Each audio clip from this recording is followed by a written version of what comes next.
2016 সালের যে নিয়োগ প্রক্রিয়া, চারটে নিয়োগ প্রক্রিয়া, গ্রুপ সি, গ্রুপ ডি, 9, 10 এবং 11, 12, এই চারটে নিয়োগ প্রক্রিয়ায় মহামান্য বিচারপতি দেবাংশু বচার এবং মহামান্য বিচারপতি সাব্বার রশিদের বেঞ্চ সেটাকে ক্যান্সেল করেছে, নাল অ্যান্ড ভয়েড ডিক্লেয়ার করেছে এবং বলেছে যারা যারা স্যালারি পেয়েছে ইললিগাল অ্যাপয়েন্টমেন্টের ফলে তাদের প্রত্যেককে 4 সপ্তাহের মধ্যে সেই স্যালারি ফেরত দিতে হবে এবং 6 সপ্তাহের মধ্যে ডিএমদের নির্দেশ দিয়েছে সেই স্যালারি রিকভার করার জন্য এবং কনসার্ন ডিআইদের নির্দেশ দিয়েছে যে স্যালারি রিকভার হয়েছে কিনা সেটা দেখার জন্য।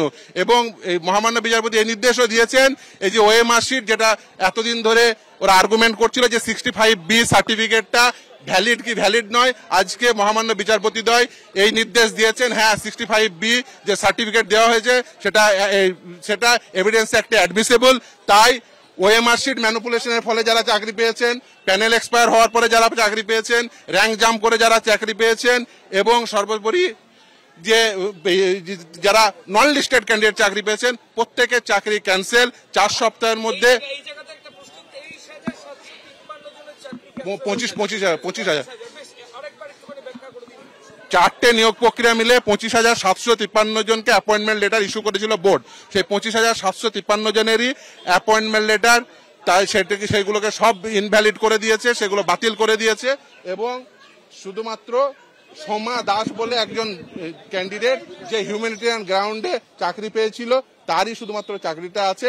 ইভেন এই যে ইললিগালিটি হয়েছে সেটা ক্যাবিনেটও সেই ইললিগালিটির কগনিজেন্স নিয়েছিল এবং ক্যাবিনেট সেই ইললিগালিটির কগনিজেন্স নিয়ে তারাও সুপার নিউমেরিক পোস্ট তৈরি করেছিল। আজকে মহামান্য বিচারপতি একদমই দেখুন আজকে এখন সেই ইস্যুটা ছিল না, কিন্তু সুপার নিউমেরিক পোস্ট তৈরি করার জন্য ক্যাবিনেট যে ইললিগালিটির পয়েন্টটাকে কগনিজেন্স নিয়েছিল সেটাও আদালত কগনিজেন্স নিয়েছে। অর্থাৎ আর্টিকেল 12 সমস্ত অথরিটিগুলো যে তারা এই যে সেই ওএমআর শিটগুলোর উপর অ্যাক্টেড আপন করেছে সেটাও আজকে বলেছে। যারা যারা অংশগ্রহণ করেছিল এসএসসি কে নির্দেশ দিয়েছে তারা আবার নতুন এজেন্সি অ্যাপয়েন্ট করে তারা আবার সিলেকশন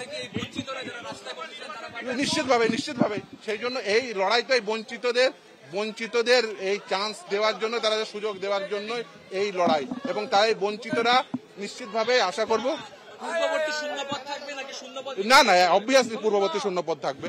24,640টি যেটা শূন্যপদ ছিল চারটে নিয়োগ প্রক্রিয়ায় সেই শূন্যপদই থাকবে। মহামান্য বিচারপতি পড়ে দিয়েছেন সেইগুলো 9টা ইস্যু ফ্রেম করেছেন। যে প্রথম ইস্যু ছিল জুরিসডিকশন পয়েন্টে, তারপরে ছিল মেনটেনেবল পয়েন্টে, তারপরে ছিল এক্সপায়ারি অফ দ্য প্যানেল, তারপর 19 সেপ্টেম্বর 2022 সালের যে সার্টিফিকেট দিয়েছিল 65B সেই সার্টিফিকেট ভ্যালিড কি ভ্যালিড নয়, প্রতিটি পয়েন্ট ওএমআর শিট আপলোড হয়েছে। সেই ওএমআর শিট আপলোডের পয়েন্টে রিভোকেশন রুল 17 ইনভোক করে যে রিভোকেশন সেই পয়েন্টেও সমস্ত ইস্যু ফ্রেম করে মহামান্য বিচারপতিদ্বয় আজকে নির্দেশ দিয়েছেন পুরো নিয়োগ প্রক্রিয়া নাল অ্যান্ড ভয়েড।